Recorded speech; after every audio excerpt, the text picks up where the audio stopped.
Welcome to Muddy River Mornings. I'm Bob Gough. And I'm Brittany Boll. Busy weekend news as always, and lots of great stuff going on this weekend as fall is setting in. Yes, and today is October 24th. It is United Nations Day, which celebrates the anniversary of the UN Charter coming into effect in 1945.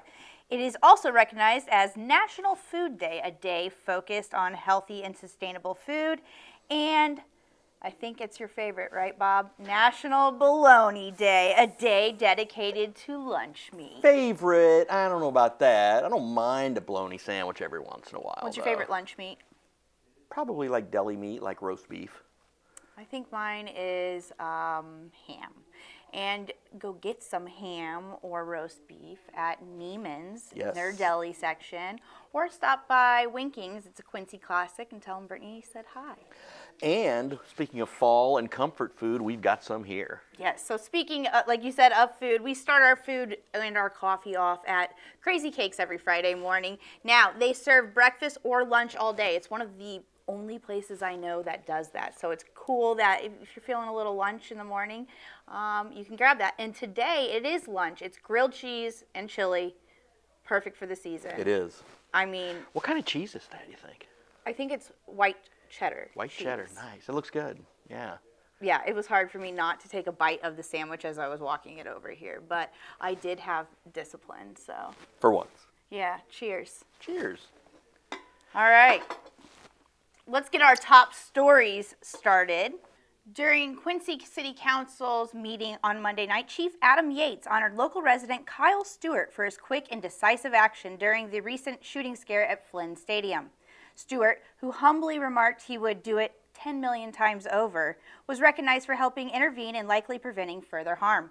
For all the details of that story, along with the rest of the council meeting news, visit our website.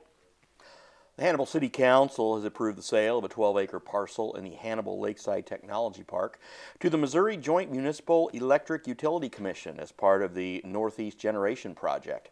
So instead of paying property taxes, the utility will make annual payments to the city, and the amount will be adjusted every few years. The project aims to strengthen the region's power supply. It'll also provide more stable energy costs for the Hannibal Board of Public Works as the demand for reliable power continues to grow. Governor J.B. Pritzker joined Mayor Linda Moore and Representative Kyle Moore and other local leaders in Quincy to celebrate the completion of major renovations of the Illinois Veterans Home. The project, part of the Rebuild Illinois program, replaced aging buildings with a new independent living residence and a modern long-term facility care featuring private rooms and updated amenities. The upgrades also included new infrastructure and a refreshed dining area, all designed to create a more comfortable community-style environment for veterans. Pritzker said the investment honors those who serve and ensures they receive the care and dignity they deserve while also providing a boost to local economy. In Quincy, siblings Ricardo Camarena Leon and Patricia Leon Pogue have opened doors to their new restaurant, Casa Leon, at 4420 Broadway. Named in honor of their mother, the restaurant marks the fifth venture in the family's culinary business and so showcases their passion for authentic Mexican and Tex-Mex cuisine. With expanded seating, a larger parking lot, and a welcoming modern atmosphere, Casa Leon offers guests hearty favorites like charro beans, brunch specials, and a full bar stocked with tequilas, mezcal, and handcrafted cocktails. And really, really big margaritas. Even the decor, from the tiles to the furniture, was sourced from Mexico, creating a space that feels both stylish and true to its roots. And my wife Ellen and I went there last night, and it was delicious. Or actually went there Wednesday night, and it was just great. Really, really good. Those margaritas look delicious. Yes. Jeff Hamer, chief of the Macomb Police Department in Macomb, Illinois, has announced he will be leaving his post in December after 25 years in law enforcement. Reflecting on his tenure, Hamer described mixed emotions, both excitement for the future and sadness at stepping away from the community he served. Among his triumphs, he pointed to progress made in modernizing the department and strengthening partnerships within the city. At the same time, Hamer acknowledged the challenges of policing in today's climate, including balancing priorities with limited resources and navigating community police relations. His departure marks the end of a significant chapter for the department and opens the door for new leadership to build on his efforts. And as some of our comments read, big shoes to fill. A suspect in the September 29th shooting at 8th and Linden, Quincy, has been agreed to be extradited back to Adams County. The suspect was located in Keokuk and taken into custody earlier this month.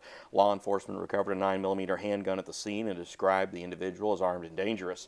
Authorities say the extradition agreement moves the case towards prosecution in Adams County. The Adams County Bicentennial Commission recently presented a proclamation to Quincy Public Schools Board President Shelley Arns, acknowledging the district's long-standing commitment to educating young people in the county since its first school opened in 1825. Bob was there. The commemorative bicentennial ruler, featuring 33 key historical events from the county, will be distributed to kindergarten through 12th grade and homeschool students, along with a teacher guide and slideshow to deepen learning engagement. Okay, Smarty, my 40th class reunion is in Perry on Saturday. So if you do the math, I certainly was not there in 1825. My 20th is coming up. So. Really? Yeah. Wow. We're actually going to hear from the president of that later in November. President of your class? No, I think she's just the president of the reunion board. Oh, okay. Well, then we'll hear more about that as well. Anyway, looking forward to seeing a bunch of old friends in Rawls County over the weekend. Well, I want to remember, of course, that Muddy River Mornings is driven by Hess Auto Agency. We'll hear from our friends at Hess and some of our other sponsors like Blessing and Muddy River Engraving right after this.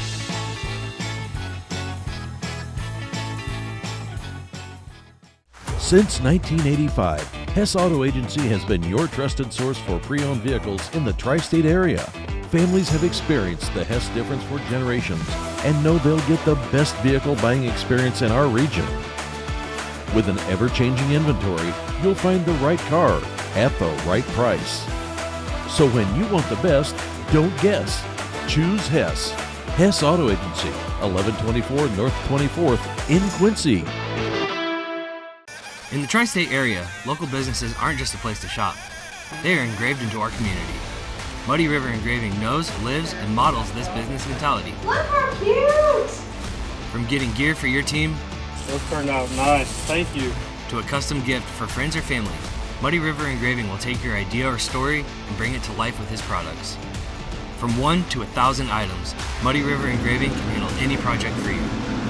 Muddy River Engraving, engraved into your community. Hello, I'm Dr. Joseph Amavisca, a family medicine specialist with Blessing Health Hannibal. A primary care doctor can reduce your risk for illness and save your money.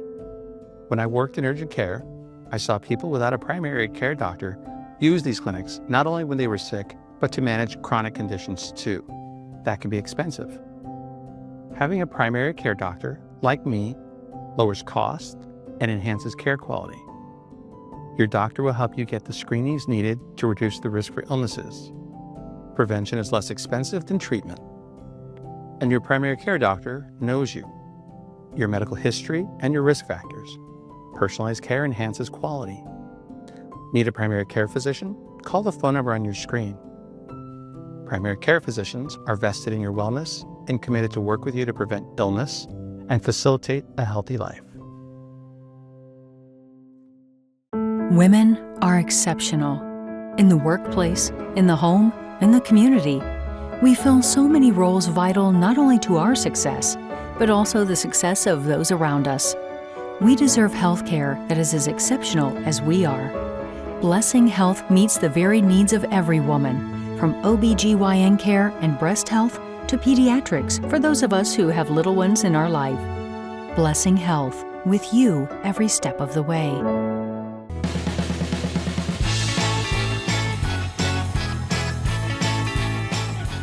Welcome back, and you and I took a little trip down to 18th and Jefferson Way this week. Yes, so this is one of my favorite new up-and-coming businesses. It's called Hands-On Therapy.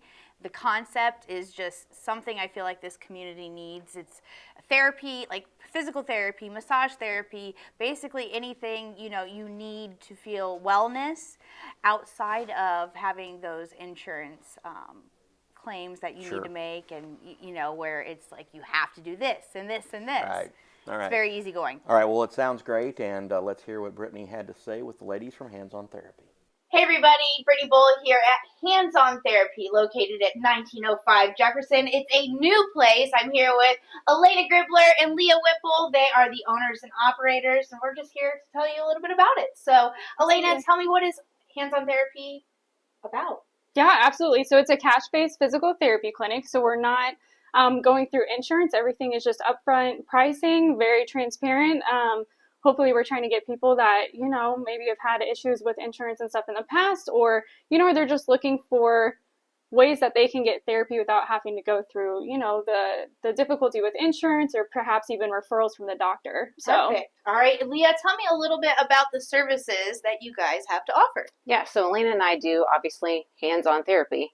So there will be no double booking, no triple booking. You are paying for your time. So Elena and I see you privately, one-on-one in a room, in a gym. We do cupping, Graston. I've started to do some dry needling stuff, just taking a different look on physical therapy. Absolutely. Okay, so what are the ages? One of you can answer. If I wanted to bring my daughter here, is that possible? Yeah, absolutely. Yeah. I am not a pediatric therapist, but I do see children age 9 and up. Elena she's more the neuro vestibular therapist. Yeah, so if people are, feeling dizzy, that's, I know, a very common thing that people, have to go to the doctor for them to basically just kind of refer them on somewhere else. So that could be a great resource too. I see a lot of people for dizziness issues and different things like that as well. So I feel like the universe is talking to us right now, because I've been talking about dizziness as being maybe a potential side effect from COVID or something. I've heard so many people talk about vertigo lately. So that's something that you can handle. Yeah. Definitely something we can assess. There's a lot of different causes for dizziness or vertigo issues, but definitely something that's, they could come and get it checked out and kind of figure out what route we need to go with it. So, what about massages? I know that's sometimes a route for just physical therapy. Yeah, so we actually had someone call and ask about, we don't do the traditional massage therapy. We do different techniques, more myofascial release. I do visceral release as well. It's more about the fascial connection between the tissue and the muscle. So it's not necessarily what you would think of massage therapy. Is but it like pulling, tugging? Yeah. So essentially you assess the tissue tightness, and then you're going to try to figure out how to loosen that structure. So whether it's counter strain, Graston, myofascial release, we do some little different things than what a traditional massage therapist would do. Awesome. Okay, so if somebody wanted to get a hold of you for an appointment, how do they do that? Yeah, they can visit us online at our website, or call us if they need help setting up an appointment. But everything is online. They are actually able to schedule their appointments and everything just from your phone if you want, or from the computer. Easy peasy. Sounds awesome. This facility, like I said, it's at 1905 Jefferson Street. As soon as you walk in here, it's like, oh, it smells like freshness, renewal, ready to feel better. When did you guys start here? We started here in June. And then we also offer red light services, and we also have a sauna. So those are a couple other cash-based services that we do provide here as well.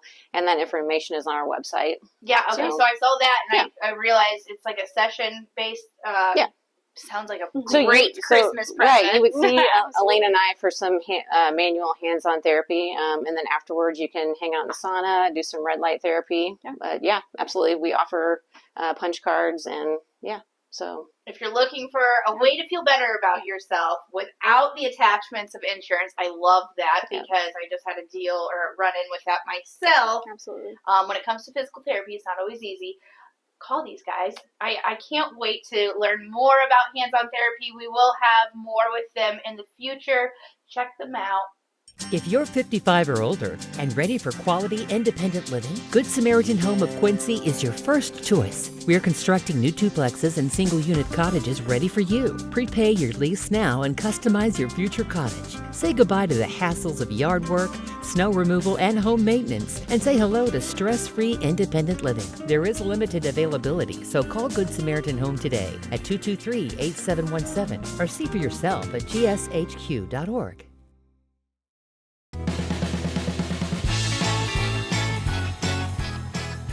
Welcome back. Speaking of health and wellness, we also had a chance to talk to some folks from the Blessing Breast Center. Yes, October is Breast Cancer Awareness Month, and I got to sit down with Jessica Newble from the Blessing Breast Center.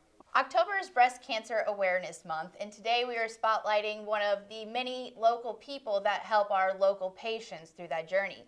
Jessica Newbold is the patient navigator at Blessing Breast Center, and today she's joining me to tell me about her career and her personal story. Welcome, Jessica. Thank you. Thank you so much for being here. I know that, like I said before, you have a personal story, so we're going to try and push through and tell it, but at the same time not get too emotional. I know breast cancer is something that affects almost everyone. Like everyone knows someone or, has had an experience themselves where, breast cancer has affected their lives. Absolutely. So Yes.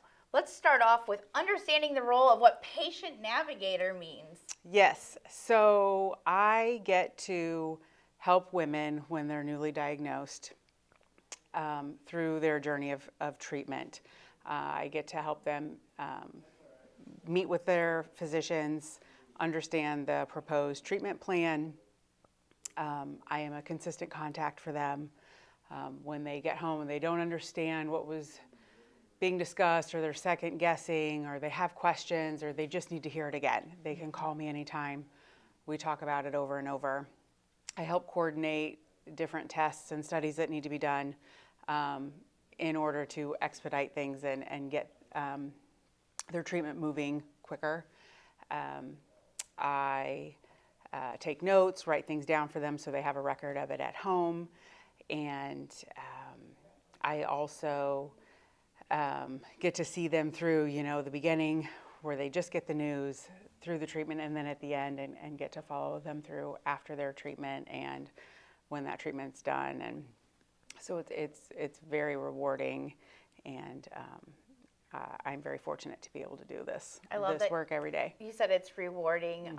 I know it's got to be relentlessly tiring as well. I was reading, what Steve sent me earlier, and what you just said yourself. You're always available. So, are you taking phone calls day and night with some people? Not at night, but during the work days. Yeah. But some days are longer than others, for sure. I get emails day and night. I'm sure you'll take it home emotionally as well. Yes, but I mean, as a nurse, I think we all do that with our jobs. But this tends to be can be heavy sometimes, for sure. And then you said something about taking notes. I think that was really important. That's truly what the whole navigator position is in my mind. When you're saying, I know a lot of people don't have medical knowledge themselves.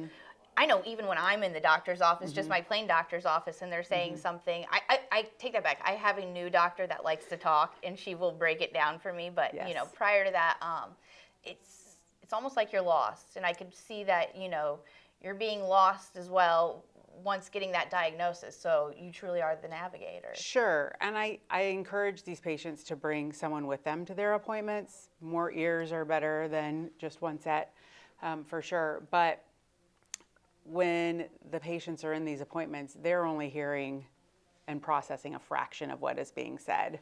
So I try to write down as much as I can in terms that are understandable. They can take it home. I have a copy of it as well. And then I encourage them at any time when they're rereading it and don't understand something to contact me, and we will go over it again.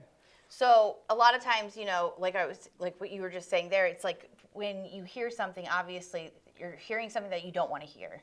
And then you're hearing all the medical jargon behind it, and it's going in one ear and out the other.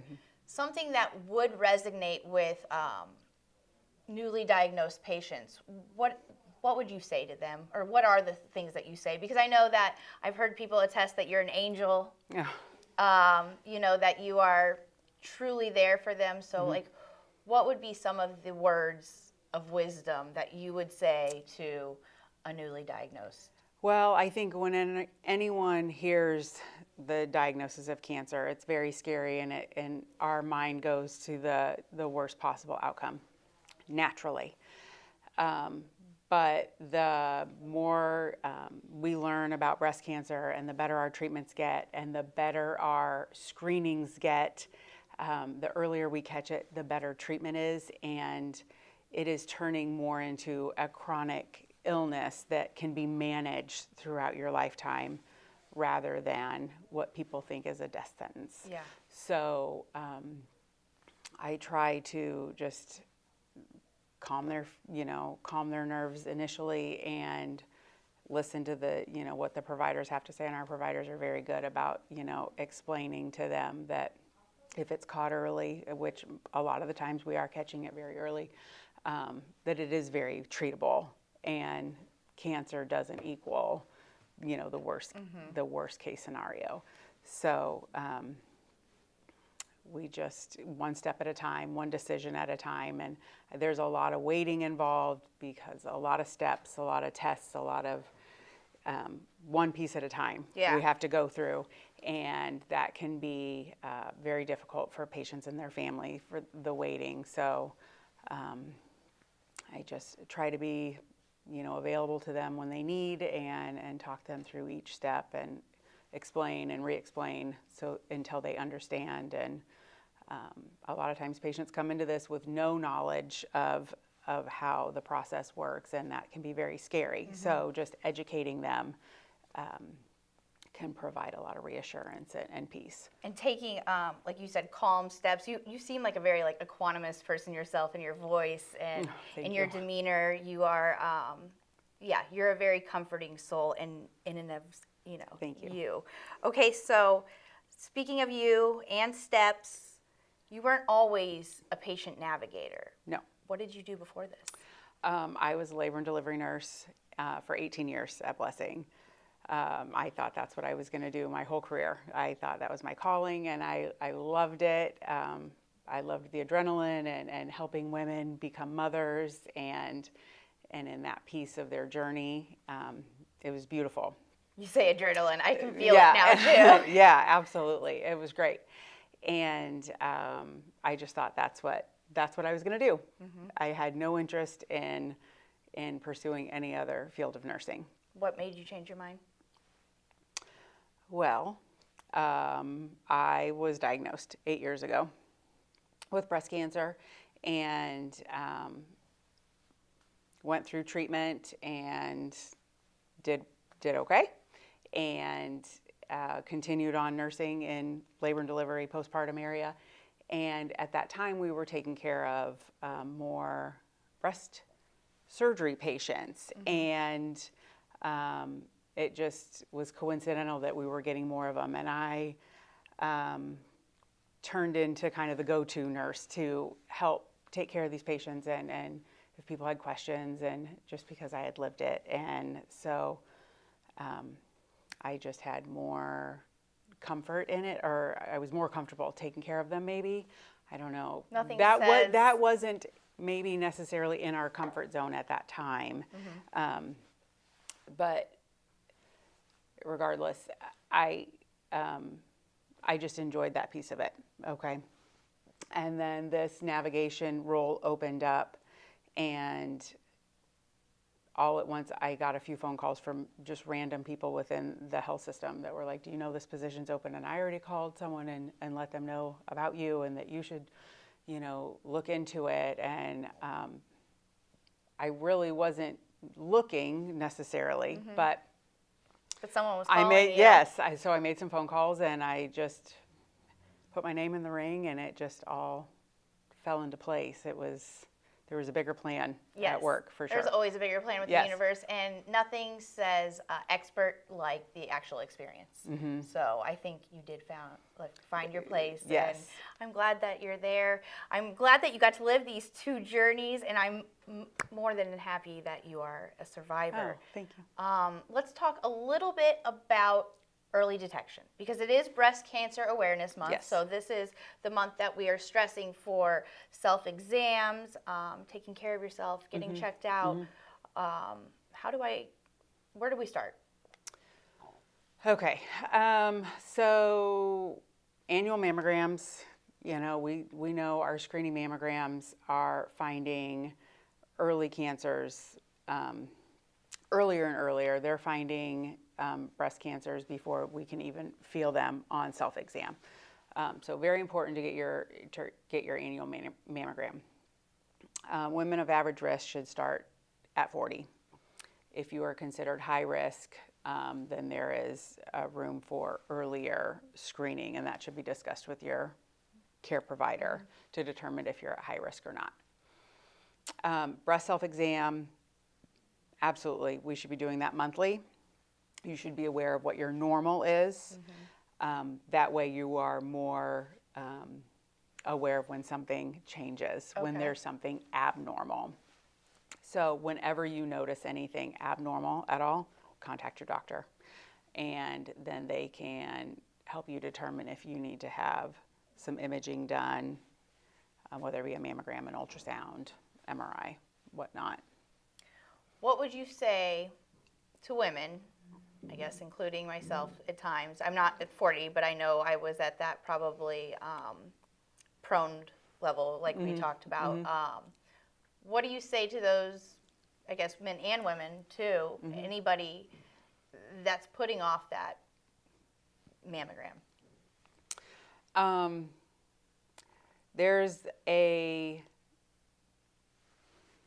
widespread opinion that mammograms are uncomfortable. It's painful. I don't want to do it.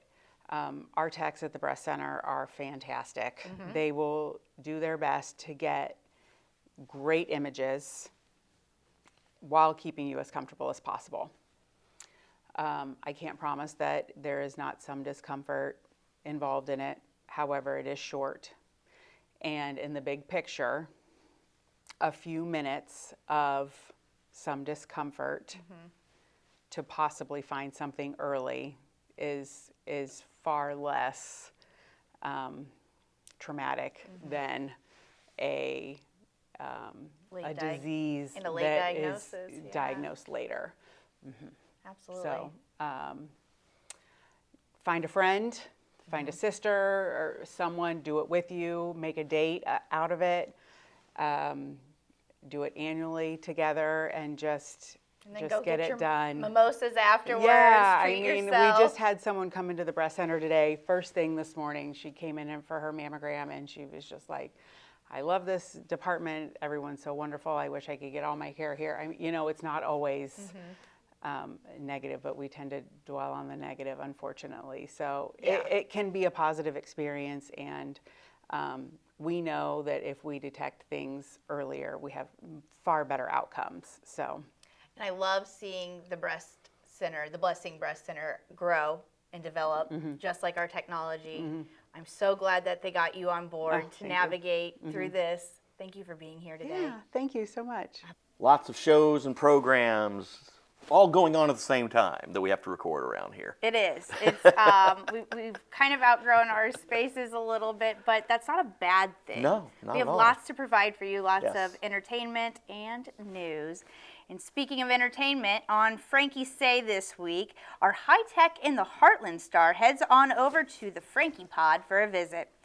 Scott Richardson joins Frankie, and whenever Scott and Frankie get together, they go into the abyss. This time they examine the quantum as it relates to the book of Genesis and Bitcoin.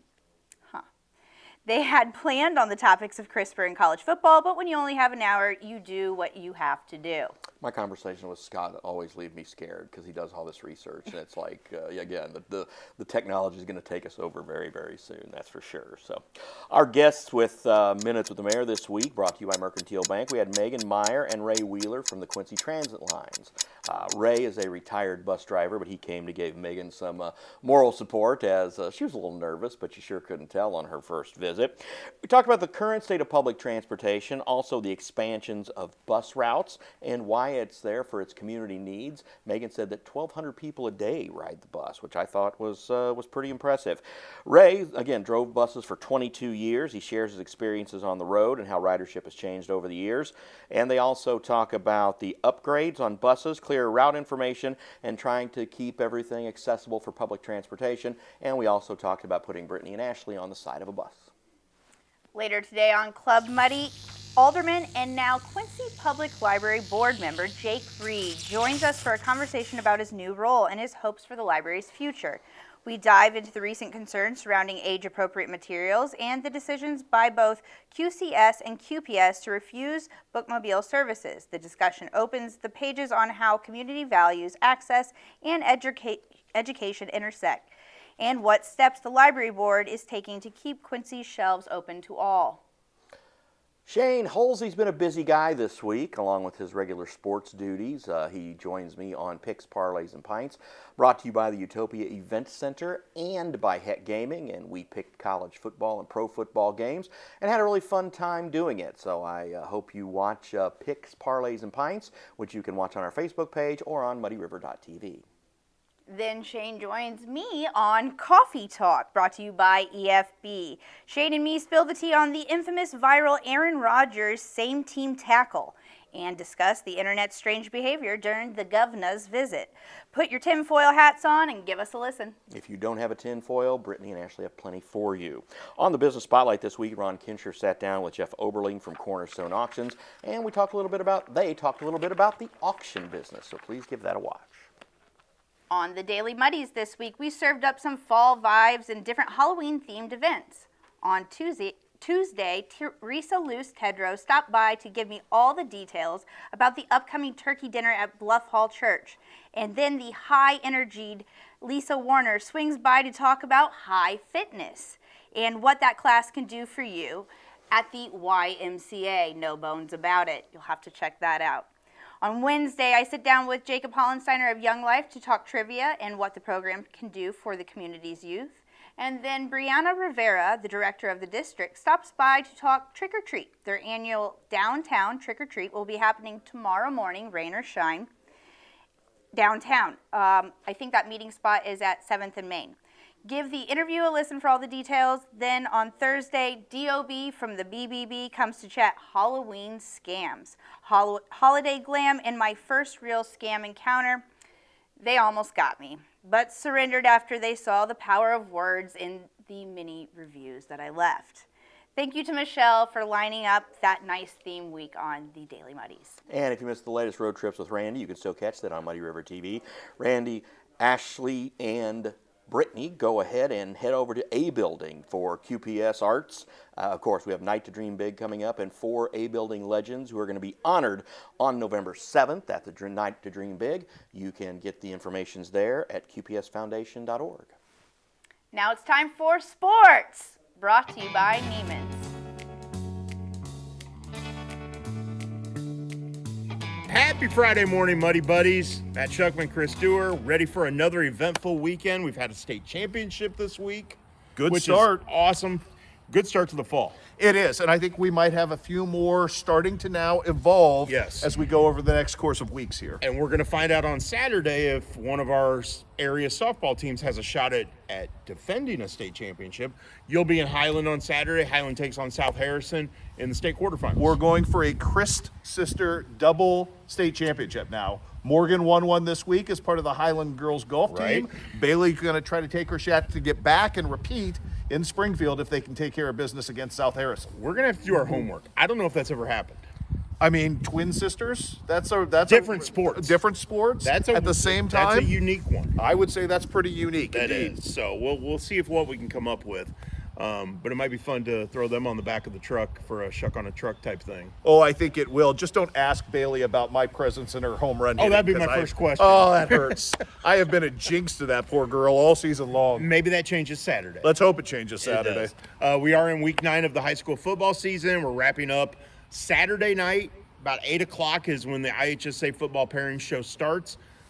I've been told about 8:04, 8:05 is when we'll start to see the pairings released. So, and we'll start with Class 1A. So if you're watching the show and you want to know what's going on, they'll start at 1A. We got a little unfinished business before that on Friday tonight. And that's where you will be tonight. I'm going down to the land of Hardin Calhoun, one of the great environments. And I say hostile environment. It's never really hostile except for the visitors. They are great down there. No question. Love all the media coverage. Not hostile to you or I or whatever. But it's a tough place to play. play. And the funny part is we both have been invited this week. Hey, you going to come down? You're going to spend some time, So, yes, we will be there.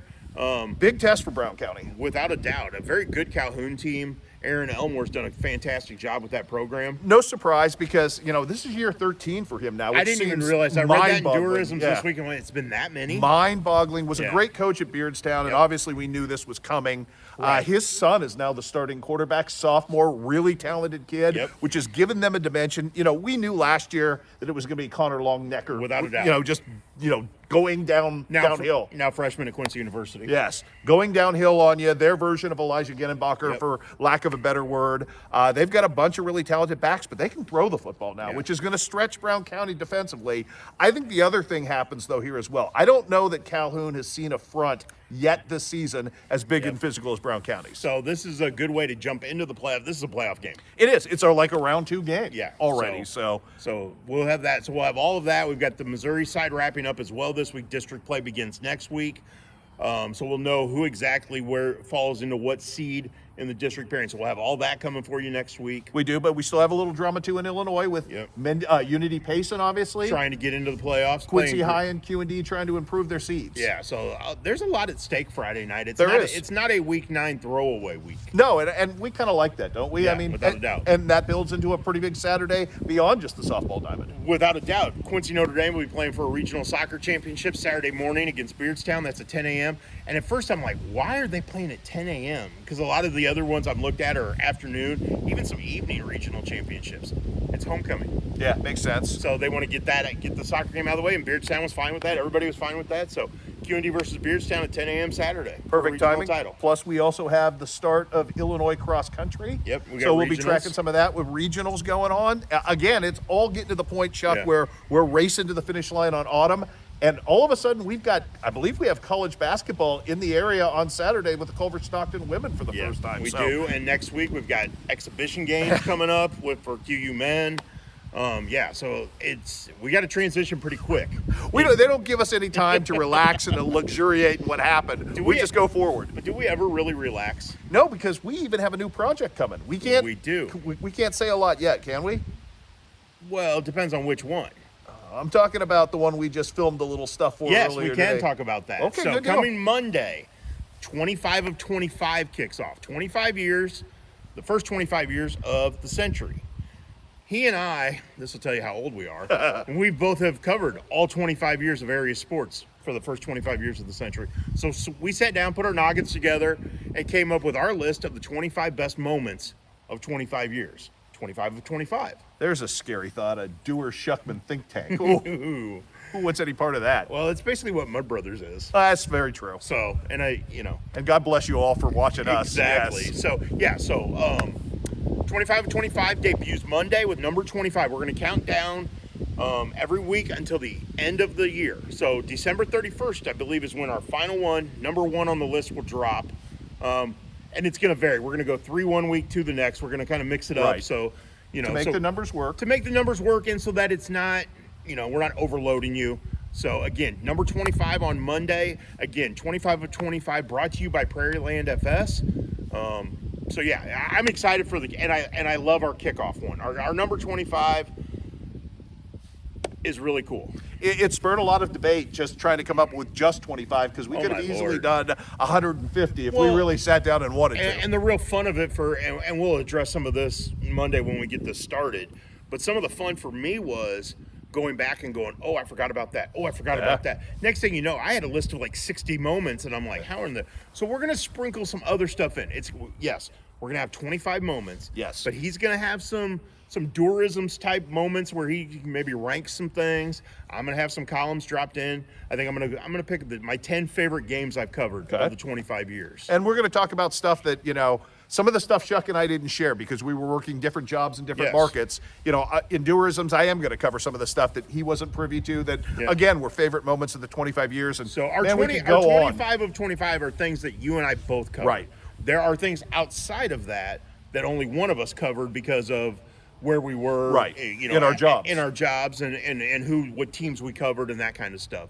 So again, these are 25 moments that he and I both covered over the last 25 years, and I'm looking forward to this. And I'm excited about it. Number 25 is I love as much as number 1 at this point, which tells you how good the top of our list is. And again, our 25 is a lot of fun, and again, you may not agree with our order, but I think you'll all appreciate the great moments. Indeed, because they have kind of defined who we are for the course of a quarter century. And it has been a really good quarter century. It has. So that kicks off on Monday.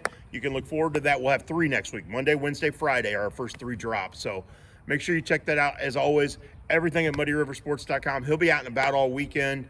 He's got a trip to Calhoun on tonight and a trip to Highland tomorrow. And We got a whole lot of stuff to get to. It's going to be fun. I'm looking forward. Yeah. These weekends are the best weekends of Without all a doubt. because they are busy, but they are meaningful busy. And you even got the puffy vest on. This is not just a puffy vest, it's a heated vest. I am not as dumb as I look. In my old age, I am learning by a push of a button, instant comfort. But that has changed. But what that signifies, though, is... I'm old? No. Well, that could be said. I'm not going to say that because I'm not too far behind. Yes. But the changing weather. It is. Now that we're getting closer to the end of October, we're starting to get that crisp fall weather, which means puffy vest and long sleeves and a little artificial heat. Yeah, so love it. Love it. Have a fun weekend. We'll do. You do the same. We'll do. We'll see you guys next week, and make sure to check out MuddyRiverSports.com. Have a great Friday.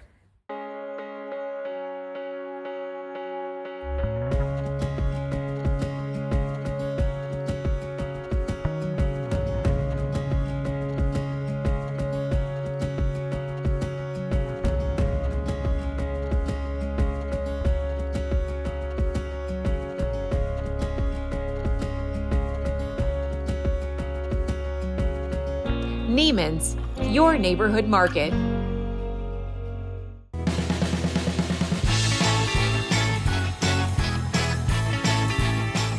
We talked about it being fall for sure, feeling like it. It was frost on the pumpkin yesterday morning, as Brent Clare talked a little bit about that on this week's weather segment. You ready for fall? Yes, but I'm not ready for the frost. I still want my mums to live a little bit longer. Did you cover your mums? No, and they made it. I didn't get a frost. Oh, well, you were lucky. Must be that balmy climate you live since you live closer to the river, probably. Here's our friends from Farm and Home Supply to talk with how's the weather up there. All right. Ready for a joke? Yes, sir. What do we got here tonight? Okay, I got a brain teaser for you. Oh, brain. Oh, good. I need mental stimulation today. So why do the birds fly south for the winter? Well, there's a lot of reasons, but I'm curious. Because it's faster than walking. I am Pizzone-ologist Nathaniel Jones. This is Pizzone, yeah. You ever had a Pizzone before? Oh, delicious. There you go. Meteorologist Brent Clare. It's out the weather up there, and it's chilly this morning, Brent. I got a jacket on for the first time this fall, so... I did not sweat when I came outside today. Yes! Layers for the first time. That's that we've right. had to kind of mention it. Is it going to continue? Oh, yeah, I believe so, yes. Actually, we saw a little frost on the pumpkin, I believe, so at least my neck of the woods. Yeah.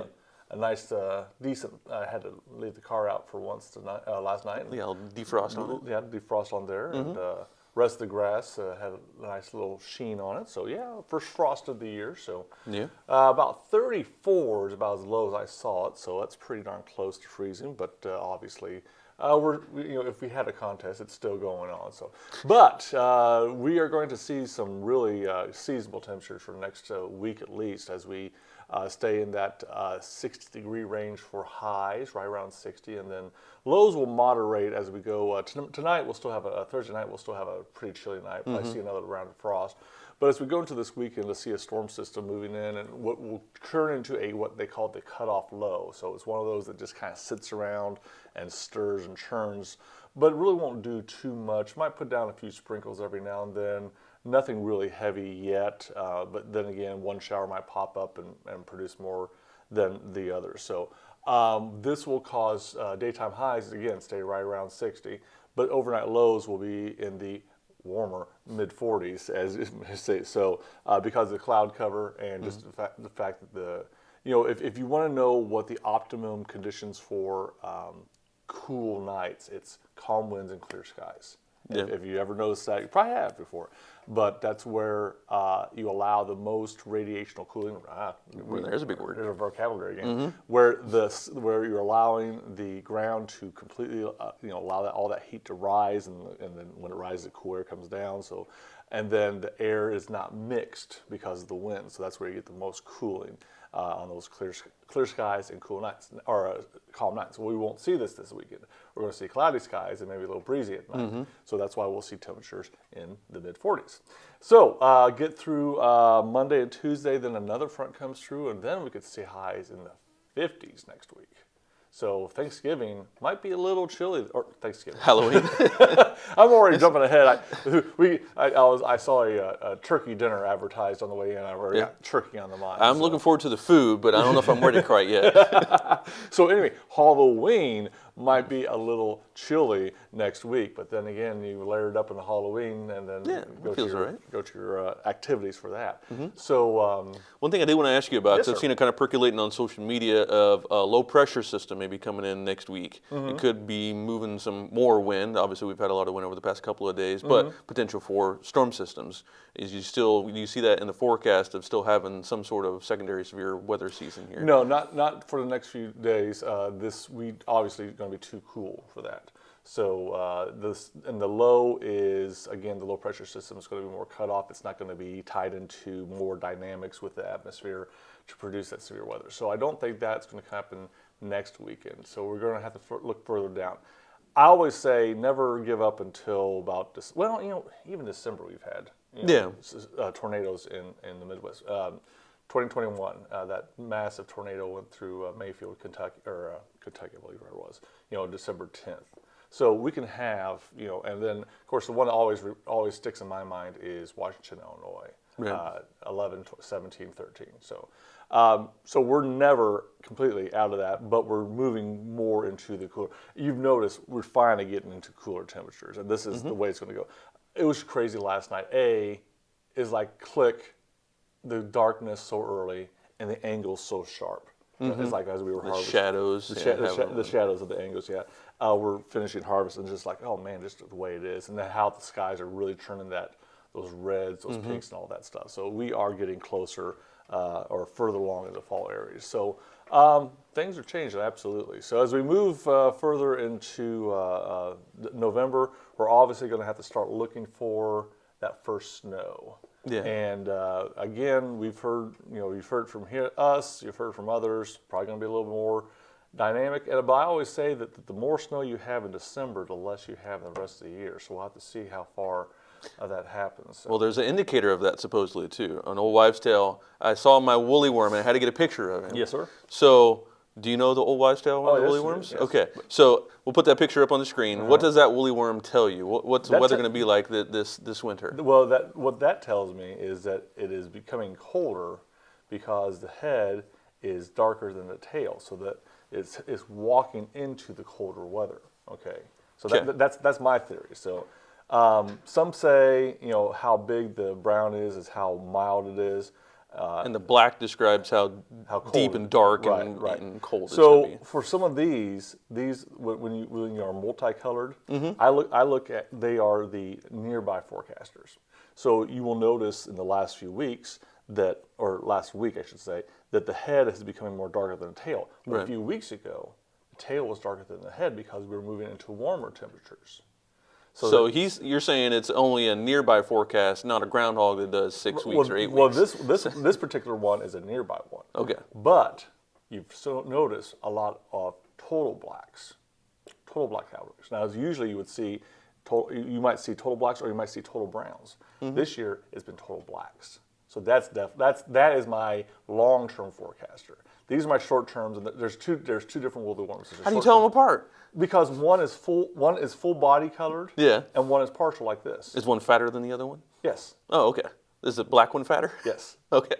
So he's more prepared for winter. That's right. So that's like your long-term forecaster. That's right. So again, the multicolored or the solid colored is the one you can tell. So that's and if, by the way, if I am wrong, by the way. Please email us here at I'mAnIdiot.com. What's the scientist of the insects? What are they called? Entomology? Yeah, he's an entomologist. He's a meteorologist. That's right. Yeah. But we all have to be scientists in our day. So what's going to happen in very short few months, once I get done with harvest, I'm going to sit down and really crack down and say, when is the first snow going to come? Okay. And we'll just have to throw it out there and see what happens and see if you're smarter than the meteorologist. So, we'll try to guess what the first measurable snow in the Quincy area is. That's right. Last year, I believe it was shortly after Thanksgiving, right? Yes. It was the first one. So if you're a betting person, then you might put your bets towards there. Yes, sir. Or maybe not. We'll see. But anyway, and then finally, we got last week of regular season football tomorrow night.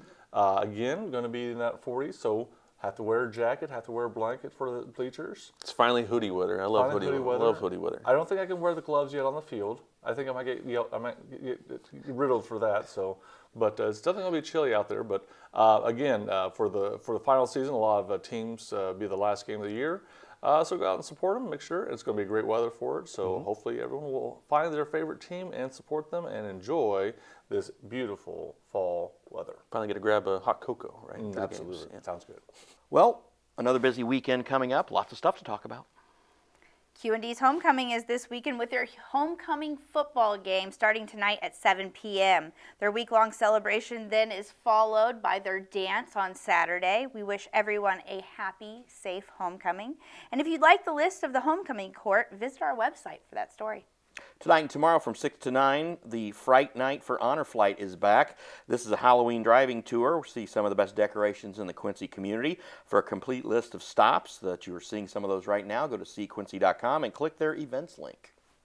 Our friends over at Jensen Woods will hold their annual Soup in the Woods event Saturday from 3 to 6 and then Sunday from 11 to 2. Serving ends at 1:30 in the Dixon Lodge dining room at Jensen Woods Camp in Timewell, Illinois. Not only is it soup season where you can get your soup on, but there is family fun as well, including archery, the BB gun range, and lawn games, pumpkin decorating, and wagon rides, and vendors. All the fall fun for a great cause. Autumn Harvest Farms in Taylor, Missouri is open for the weekend to fill your fall with fun. Stop by for pumpkins, mums, a corn maze, and those famous apple cider slushies. It's a perfect place to make some memories and grab your pumpkins before Halloween. They're open Friday from noon to 7, Saturday 10 to 6, and Sunday 10 to 4. So head on over, go through West Quincy, and hit Autumn Harvest Farms. The weather's just perfect for it. Tomorrow is the last day for the district's farmers market located in Washington Park that will be held from 8 to 1. Grab your sourdough, your cheese, and mums all in one stop in the fresh air. Get this year's latest sweatshirt print from our friends at Golden Collective or take a peek at Caroline's Sweet Tweets, freeze-dried candy, and other classic candies for your special trick-or-treaters. Everything you want inside a community shared on the sidewalk on the square. I myself picked up 2 giant mums last week and they were only $15. The district is also putting on the annual Trick or Treat event tomorrow morning, downtown Rain or Shine. Registration is located at First Mid Bank and Trust Plaza, located at 7th and Main. Now, just like Brianna said on the Daily Muddy, registration isn't necessary, but you do get some goodies there to start, and most importantly, a map of all of the businesses participating. It's a great opportunity to trick or treat and treat yourself inside some of the many great businesses that make up the district. Tonight and tomorrow, get your haunted house on at the Hannibal J.C.'s Warehouse of Nightmares, located at 320 South 3rd Street. It opens at 7:30 p.m. and all the proceeds go toward the Adopt a Family program. The J.C.'s will also be putting on their Trunk or Treat tonight from 5:30 to 7 at the same location, and then tomorrow is the big Halloween parade. This year's theme is Stranger Things, and for those of you that don't know, that is an original banger on Netflix. The parade starts at 6 p.m., it travels down Broadway, and then turns left on Main. The JCs, or the Junior Chamber, are a group of young men and women who partake in leadership training through community service.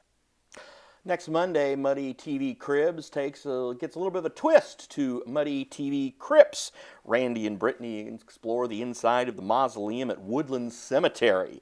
And of course, Muddy TV Crypts, or Cribs, is brought to you by C. Quincy. One last note that the Puppy Palooza is happening this Sunday at the Quincy Humane Society from 1 to 2:30 p.m. Applications do take 1 to 2 days to process, so go ahead and get your application in today. One other thing, the Washington Theater is hosting a fundraiser. They're showing a couple of scary movies, I believe Evil Dead 2 and Halloween. They're showing those Saturday night at Washington Theater as a fundraiser. You can still get tickets at quincy-washingtontheater.org if you want to get scared on Saturday night. Tons of things to do. Halloween is approaching. I like how it's Halloween month, basically, yeah, really, and it's not really a day anymore. Yeah. DOB is right. We've really commercialized it, but at the same time, I enjoy all of it. Well, again, it's going to be a lot of fun this weekend. And again, next week, I'm sure we'll have some fun stuff planned for our Halloween edition. But until then, have a great week, and we'll talk to you next week on Muddy River Mornings. Bye.